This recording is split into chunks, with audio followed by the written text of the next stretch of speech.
What the city is talking about. The news that impacts you.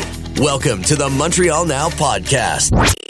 What role do you think government should play in making shows and films? The role of government, it's incredibly important. What I'm encouraged by is we have so many storytellers in the country. This is such a remarkable place that links to everywhere, every corner of the world. You look at the languages spoken in this school, bringing the stories from their homelands and then telling the stories. So that's part of a conversation between, obviously, Prime Minister Mark Carney and George Stroumboulopoulos, Canadian media personality and TV host, who's on the line right now. George, thanks for taking the time. How are you?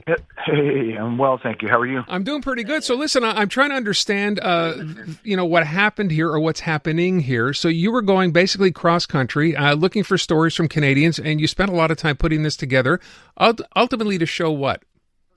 Ultimately to show that Canadian stories being told by Canadians matter. And, we live, depending on which part of the country you're in, you face an onslaught of marketing budgets from other places, right, other countries. And it does matter for Canadians to tell Canadian stories. And we didn't set out to necessarily prove a point. We set out, and I wanted to go across the country to listen to Canadians to get a sense of what mattered to them, if this does matter, and what is it about the shows or the films they grew up watching that impacted them. So that was the whole idea. Let's see what we come back with. Let's see how Canadians view ourselves. For sure, we're living in this world with this insanity in the United States, and obviously the impact social media has had and meme culture have had on our politics in Canada. So it's a very transition time. And I think a lot of Canadians really doubled down on who we are.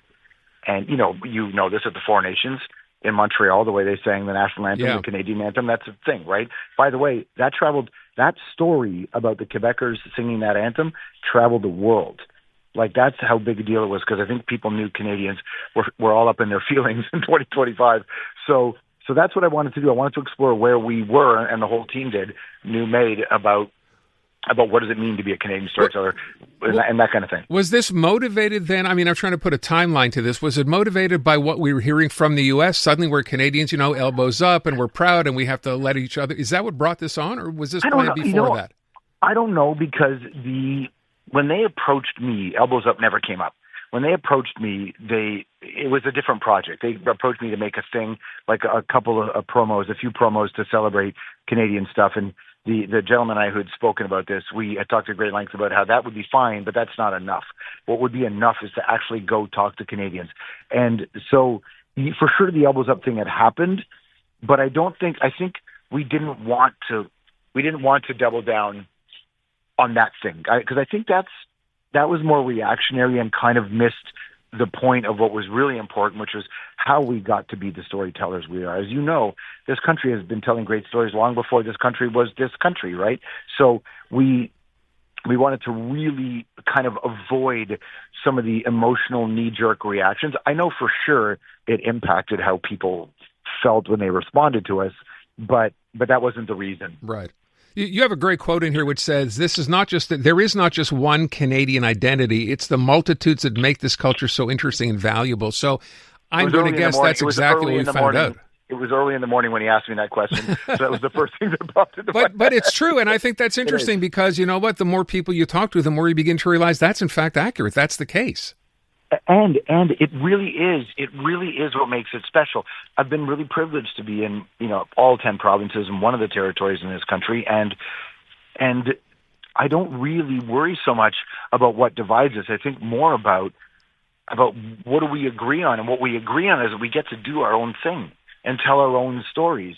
And I think sometimes it's just a good reminder to people that whether you grew up watching, Bobinette, or you grew up watching Mr. Dress Up, or you grew up watching The Beachcombers or Schitt's Creek or whatever, or Shoresy or Hockey Night in Canada, whatever it is, or Much Music, that you have a connection to this country because of the Canadian storytellers. And you think about, your Margaret Atwoods and your Saul Bellows, and you think about Leonard Cohen and Neil Young and Joni, and you think about Cardinal Official and Chaos and now Drake. We have an enormous record of Canadian storytellers.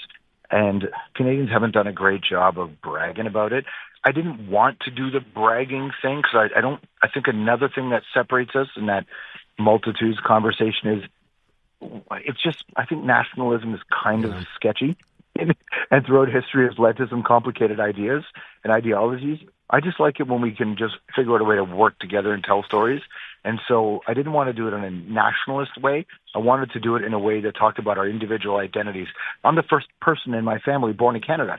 So Canada means something different to me than it might mean, to you, Aaron. It might mean something different to the Prime Minister. It means something different to an Inuit, an Inuk, woman that I talked to up in Iqaluit. And I think that's okay. That we all have very different relationships with it. Listen, I got to wrap up. How does this culminate, George? What are we going to see here as a final product?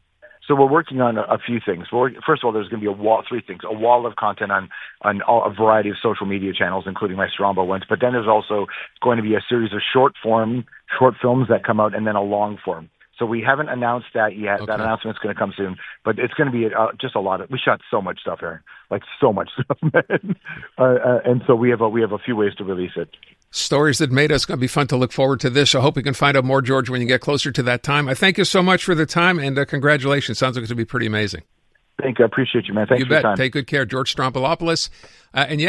Stories as he's traveled across the country, and literally across the country, talking to all kinds of Canadians, including the Prime Minister, and by the way, entertainers as well. Very much looking forward to this. Bringing you the breaking news and the people making it. Montreal Now with Aaron Rand. CJAD 800. Time to say good afternoon to Dr. Joe Schwarcz. He is host of the Dr. Joe Show, Sundays at 3 here on CJAD, and is also director of the McGill Office for Science and Society. And Joe, I know we've talked about this sort of on and off, right? This whole idea of organic and does it make sense? So I wanted to go back to this again because I saw the article come up and you've posted it here. The word organic is confusing, right? It obviously means it means something different depending on who you are. So let's talk about, first of all, from the perspective of the general public, what it means. From the general public, mostly they associate organic with healthy foods. And there is sort of a definition of organic when it comes to marketing of foods. And meat, for example, that is organic has to come from animals that are not treated with antibiotics, they're not treated with any growth hormone, and they are fed food that is raised without the use of pesticides or synthetic fertilizers. And any kind of biotechnology, such as genetic modification, is not allowed in organic. So that's the sort of definition of food when it is labeled as organic. Yeah, and by the way, just to add on to that, by virtue of what you described, of course, you will be paying much more for that. You're paying much more for that because, for example, if that doesn't contain preservatives, which it can't, then it will go bad sooner. So obviously that raises the price. But when it comes to chemistry, the word organic has a totally different definition. An organic compound in chemistry is a compound, a molecule that has a basic framework consisting of carbon atoms with at least one hydrogen atom attached to a carbon. So, for example, things like sodium chloride, table salt, would not be organic because there's no carbon in there. But vitamin C, which is a molecule we call ascorbic acid, is composed of carbon atoms and lots of hydrogens too. So very, very different meaning. When it comes to marketing, that's where it's really the Wild West because they use the term organic, randomly. For example, I come across Oreos, and it says on the label, on the front of the package, made from organic flour and sugar. Well, I suppose, that is correct in the sense that the flour and sugar that they use is organic, but this implies that this is somehow a healthy product. Well, Oreos are sort of I hesitate to say junk food, but a food that should not be regularly consumed, whether or not it is made with organic flour or sugar. Wait, not regularly consumed because of the high sugar content or because it's ultra-processed? Sure, both. Ultra-processed very often is synonymous with high sugar content. Okay. But, I never like to say never about anything. You can eat the occasional Oreo and still have a healthy diet. right? That these two are not mutually exclusive. Okay. But I give you the ultimate example of the nonsensical use of organic. On a package of condoms, it says strawberry flavored, and under it says organically flavored. What? Well, what that really means is that whatever flavoring they have used is organic in the sense that it's extracted from organic strawberries.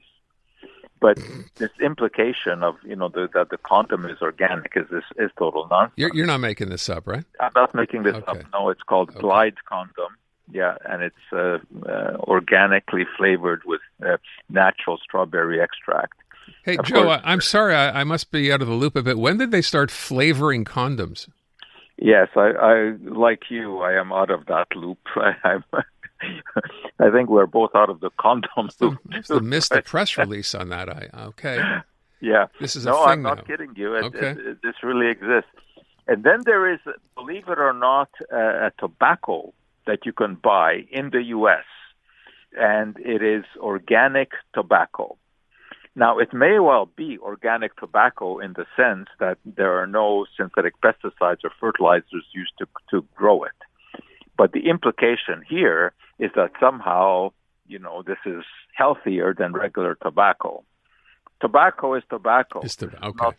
This is not healthy. Right. Whether you smoke it or whether you chew it, it's not something that we should be doing, organic or not. Then I also see that there are organic tampons. And here the organic refers to the cotton that is used as the filling inside of a tampon. But of course, it's used really as a marketing term, where organic is meant to suggest that this is somehow healthier and better than the rival product. Okay. So, it's understandable that, this is a very confusing business, the use of the term organic. And also, of course, there's the implication that if you're dealing with an organic food, that there are no pesticides or synthetic fertilizers used. Well, that's not exactly the case. Right. Because there are all kinds of pesticides that can be used in organic produce. The only stipulation is that they must come from a natural source. So, for example, copper sulfate is permitted as a pesticide in organic agriculture because it can be mined. It's a natural product. Or various substances that are isolated from plants, things like permethrin, which are quite toxic, are allowed in organic agriculture because they come from a natural source. So one really has to, delve quite deeply into this business in order to find out, what the word organic means on any specific product. Well, let me ask you, as a scientist and also a consumer, do you go out of your way to buy organic? I don't. I do go out of my way to consume lots of fruits and vegetables. Okay. Whether they're organic or not. Okay. I think that if money is not an object, or the prices are close, which usually is not the case, then yes, I would go for the organic. Now, Joe. So go ahead. Generally, isn't the price issue is an issue. All right. Now, I would be remiss because Alice brought this up yesterday after the show, and I had to bring it up to you as well. Alice wants to know how come glass and ceramics are completely dry when you take them out of the dishwasher, but plastics are still beaded with water. Right. Well, let me preface the explanation here by saying that essentially we shouldn't be putting plastic into the dishwasher anyway, because the high temperature in there causes the breakdown of plastics. I mean, it may not be visible, but this is one source of microplastics, which we worry about. All right, but the reason that when you take your dishware out of the dishwasher, you notice that glass and ceramic are totally dry, but very often plastic has beads of water on it. And the reason for that is that there's a much greater affinity of water for glass than for plastic. Plastic and water are generally incompatible. And water tends to form droplets on plastic, whereas on glass or ceramic or indeed on metal, it spreads out into a thin layer. So, of course, the thin layer evaporates much more easily than the beads. Alice, how's that for an answer, huh? And the reason that we use rinse-aid, for example, the red light that comes on much too often on your dishwasher telling you to add rinse-aid, right? Well, rinse-aid is essentially a detergent that affects what we call the surface tension of water. So it allows the water to spread much more easily and not beat up. Right, like it was on glass or metal, as you described. Right. Got it. Okay. So it evaporates much more easily. But anyway, don't put your plastic stuff in the don't do dishwasher. That. By the way, my question when Alice asked me this was, what's a dishwasher? So I'm not the right person to ask. Doctor, it's the person that you live with, no? Ooh, Joe, please, I better not get a phone call.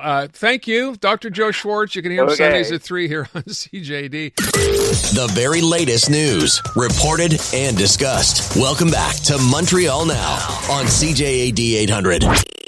With the expertise that we've developed during the last few years, and especially for the people that are at risk and the others that are not, we had the consideration of the Community of Immunization of Quebec, which is led by Dr. Caroline Quach, who's going to replace me in a few days.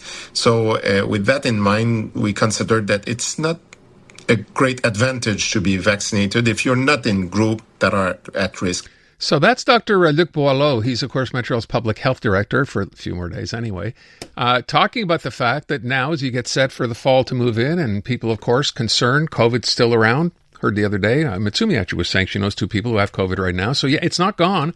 But then you find out that Quebec is going to limit access to the COVID-19 vaccine. And by the way, if you don't fall into that group where you would be able to get it, you will pay for it, and it's not inexpensive. We heard yesterday they confirmed it would be somewhere between $150 to $180 to get the COVID-19 vaccine. We wanted to find out what Dr. Chris Labos thinks about this, cardiologist with a degree in epidemiology and a regular here on CJD. So, Dr. Chris, what do you think about this? I mean, it seems to me it's one thing to say you'll have to pay for it. That seems a pretty steep price. Yeah, it really does. And I mean, I'm not quite sure where this price is coming from. I mean, we don't know specifically how much Canada was paying for the vaccines during the pandemic, but the reports that we had seen was that the cost for disorders was ranging somewhere between $20 to $30 per dose. So somewhat unclear, at least to me, why the price would be so much more than that.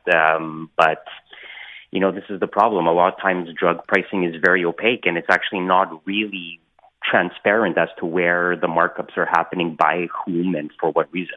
So let me get back to what he said in that little clip we played, right? So the vaccine will remain free for people, what he said, considered at risk.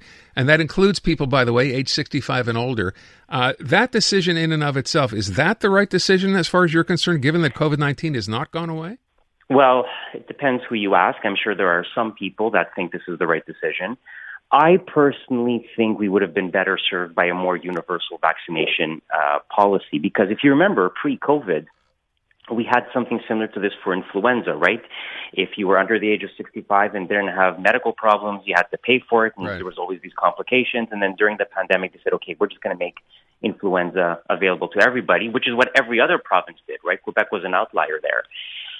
It depends what your objective is. If your objective is to use a limited number of healthcare resources in the most effective way possible, again, as an administrator, you're going into this saying, who is the highest risk group? Let me take the limited number of doses I have at my disposal, and let me make sure that I vaccinate all the people who are living in institutions, long-term care, the very elderly, the people who are immunocompromised, the people who are most likely to end up in a hospital and die. If your objective, though, is to have the most sort of straightforward public health policy, I think you would be better served by saying, everybody, come and get vaccinated. When fall rolls around, come get your COVID influenza shot in one shot.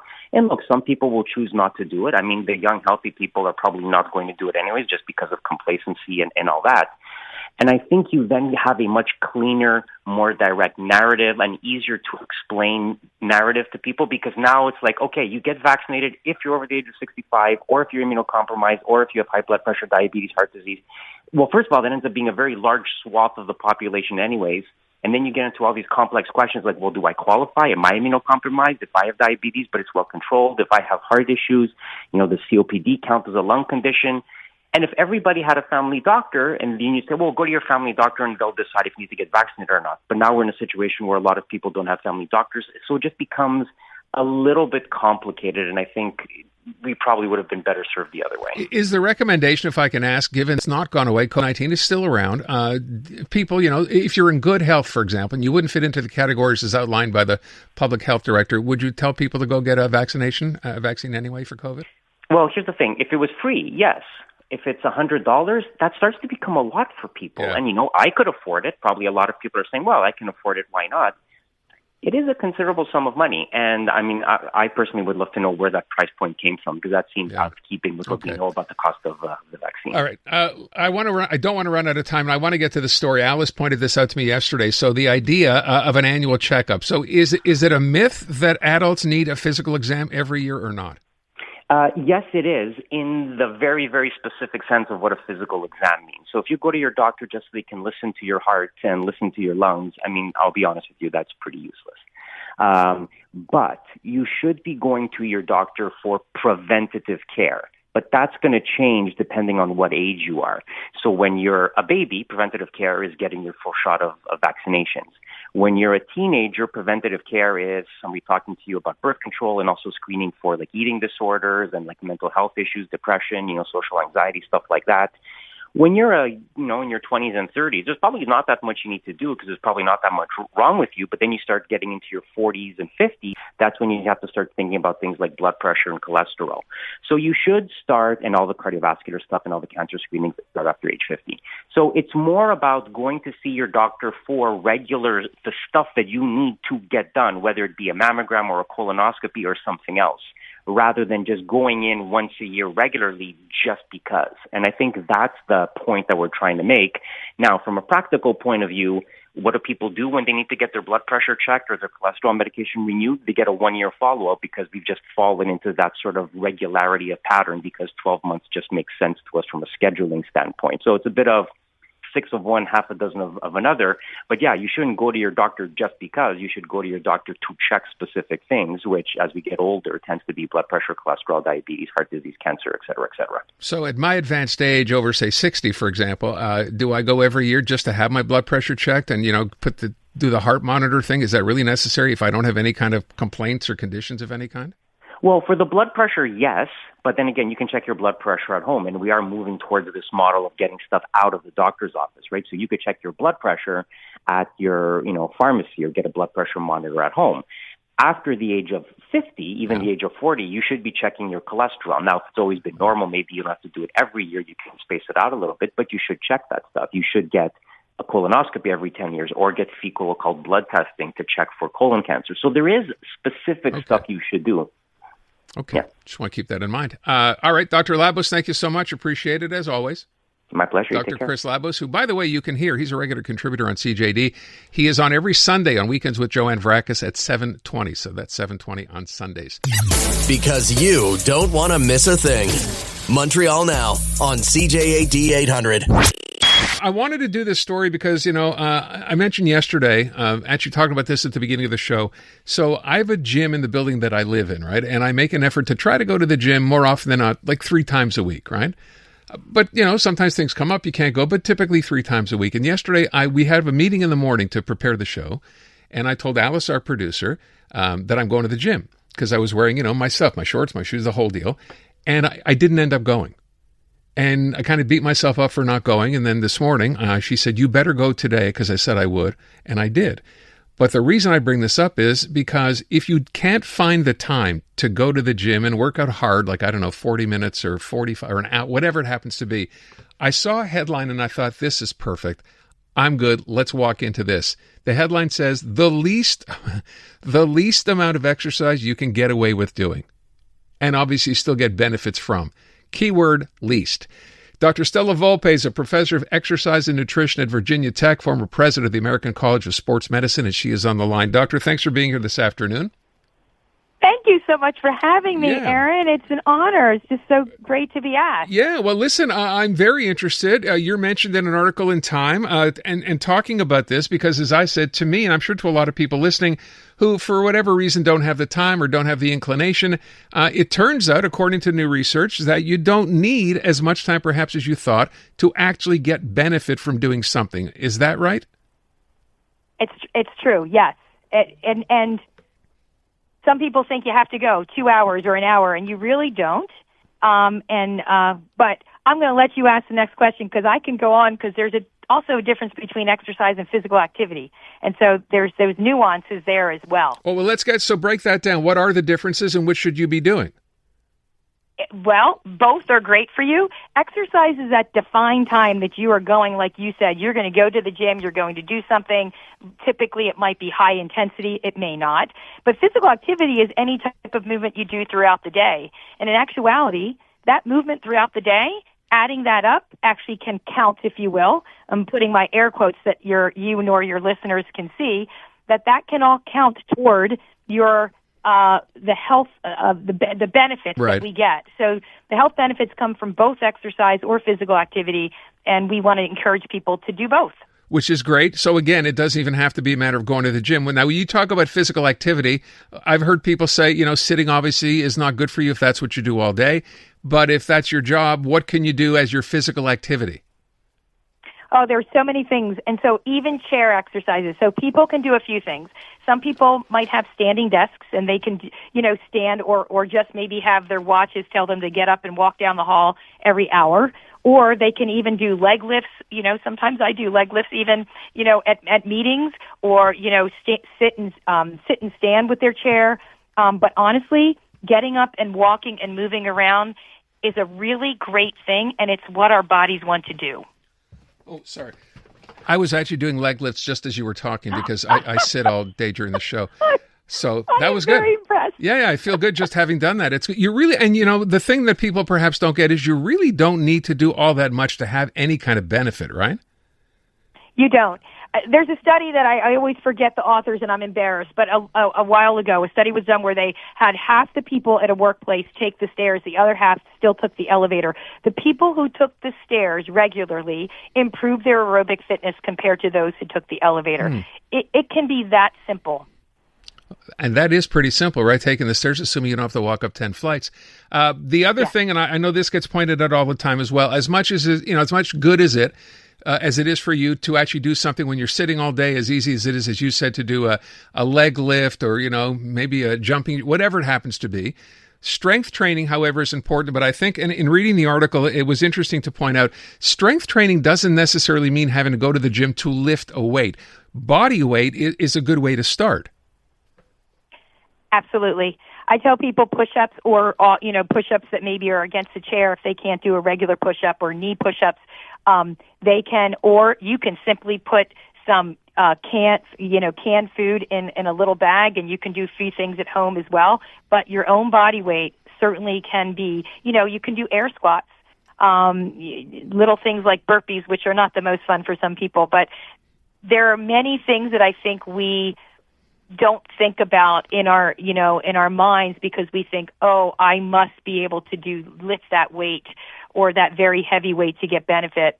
I don't want to use a brand name, but if you those stretchy bands, those can even be helpful too, and they can really help people, have some type of resistance that can help both their muscle and their bone.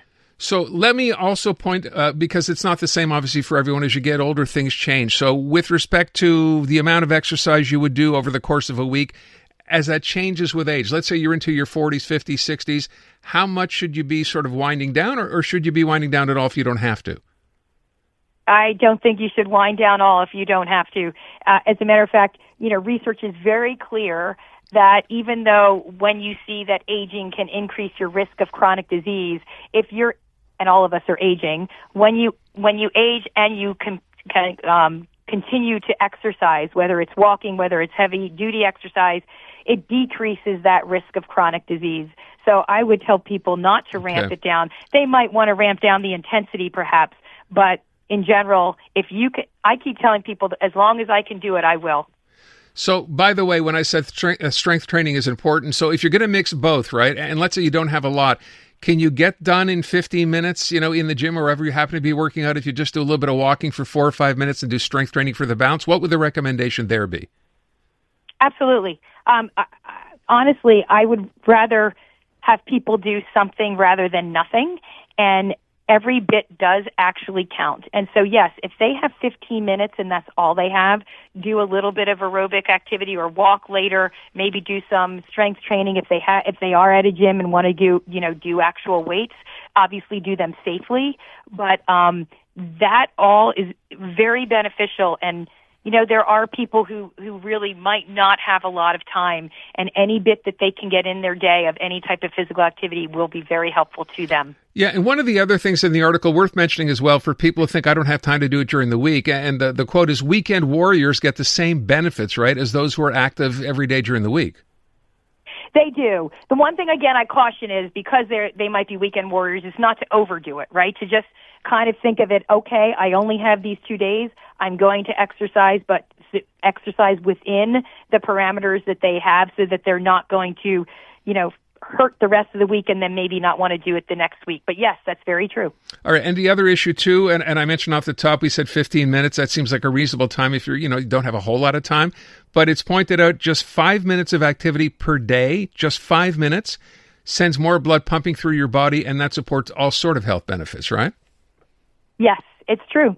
And again, it may not seem like a lot, but a lot of times if you tell people 5, they're likely going to do 10 or 15, right? Right. And so that's what's also kind of fun about that. And the other thing I want to mention, Aaron, is that multiple bouts of physical activity throughout the day are very beneficial. So if somebody has 10 minutes in the morning and 10 minutes at night, that's equally as good as if they did 20 minutes altogether. Yeah, and by the way, for people who have to skip a day or skip a day there, you shouldn't beat yourself up over that either. Yeah, please don't. I'm glad you didn't beat. I feel bad. You felt bad that you didn't go yesterday, but as long as you're fairly consistent with getting yourself moving each day. And again, some of us who do go to the gym and we have these routines, we feel worse if we don't. But it's not like you didn't walk or did whatever you did. You still were moving. And so that's the thing is think about our activity. That physical activity part is still important. All right, we'll leave it at that, Dr. Volpe. Really appreciate the time. Thanks so much. I appreciate it. Thank you so much, care. Aaron. Appreciate you having me. I'm going to do some leg lifts now in our commercial break. Dr. Stella Volpe, professor of exercise over at Virginia Tech. Bringing you the breaking news and the people making it. Montreal Now with Aaron Rand. CJAD 800.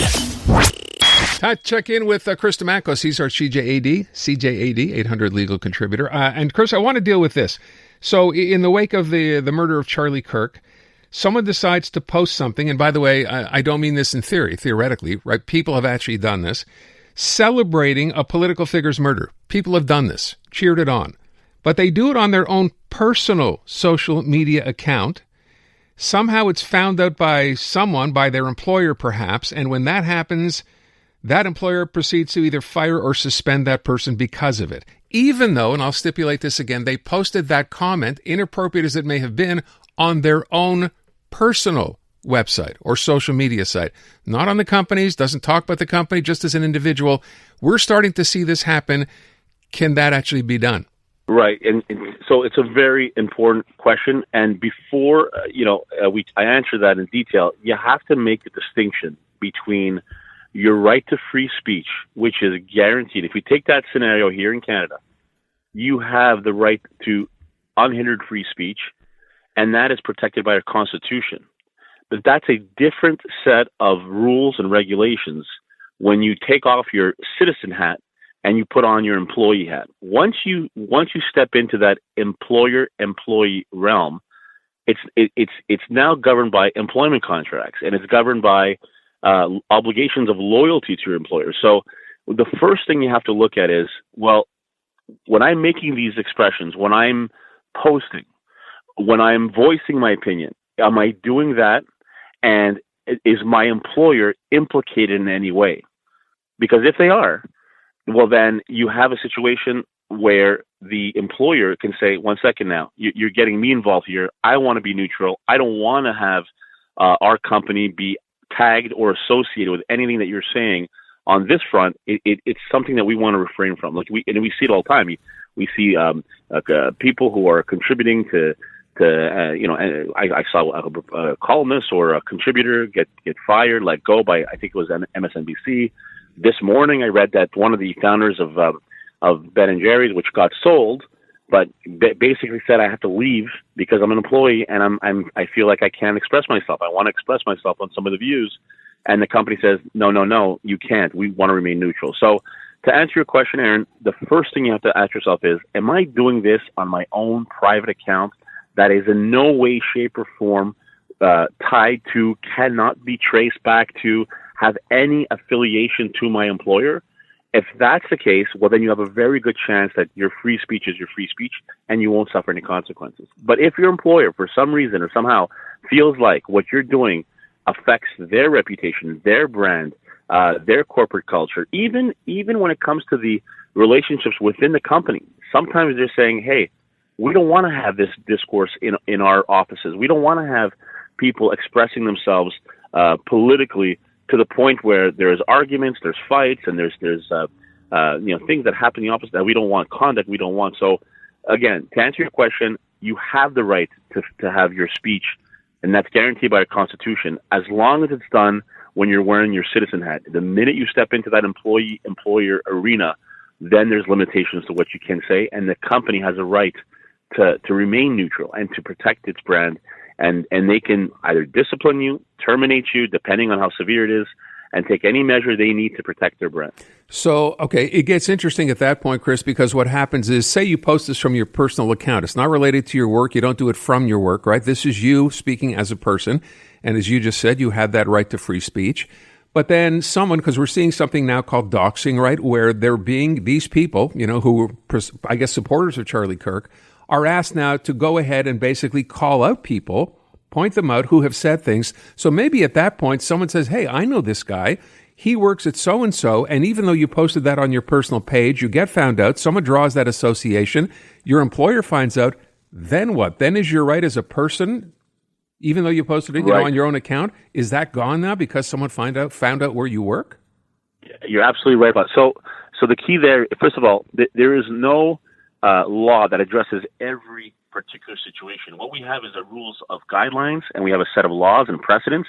We take the facts, and then lawyers argue which set of facts should fall under which guidelines and which rule of law. So in this case, you probably have a citizen that says, hey, this was a private account. Nowhere does it indicate that I'm an employee of this company. No one, apart from somebody who has personal knowledge of it, there's no harm to the company's reputation, the company's brand. I cannot be connected to the company based on this post. And then if you're the lawyer for the employer, you're saying, well, how do we find out? We obviously found out because guess what? Your posts are not that private. There are people who know that you work for a company, and the fact that you made those posts, knowing that it was a risk that you took, well, you're going to have to be disciplined because of that.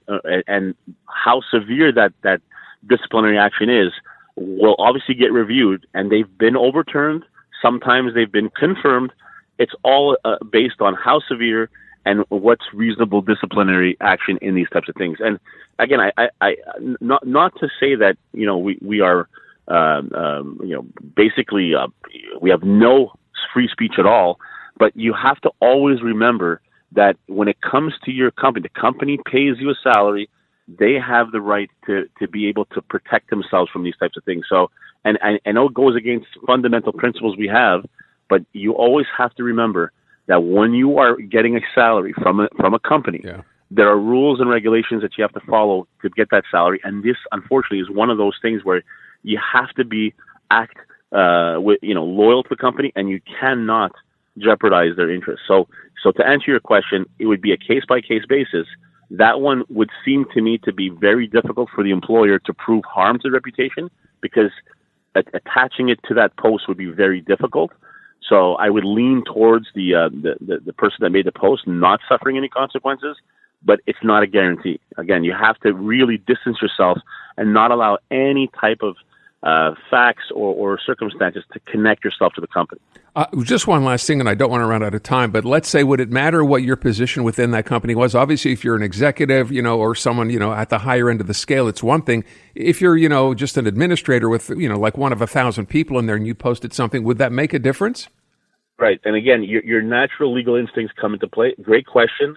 You're absolutely right. The higher up you are in the company, the position that you're occupying, the more responsibility you have within the company, the more you get scrutinized, and the more your obligation to loyalty is increased. So if you are somebody who works in the warehouse, who nobody knows of, is anonymous, you would have less scrutiny in terms of what you post versus, let's say, the CEO of the company or the CFO of the company. The higher you climb that chain, the more intense the obligation is to remain loyal and remain neutral for the company. And I think it would be fair to say, obviously, some of these cases, and we've seen this happen in the U.S. already, some of these will end up in court, right? They will absolutely end up in court. We see them all the time. But what we're seeing now leaning is the companies are having more and more discretion to crack down on what they say is partial posts and whether it's political, whether it's religious, or whatever the case may be. More and more companies are stressing the fact that, hey, we just want to be neutral. Okay. Don't involve us in any of this stuff. We just want to make make sales, make profits, and we don't want to be involved in any of this stuff. So we're seeing more and more companies are having more power when it comes to that. We will leave it at that. Chris, thanks so much. Appreciate it. Thanks, Aaron. This has been the Montreal Now podcast. Listen live on your radio weekday afternoons from 2 to 6 on CJAD 800 or through the iHeartRadio app. The biggest songs in the world. You've heard them countless times. Now, learn the details of how they came to be. Join Ruby Carr for Encore, the stories behind the songs you love.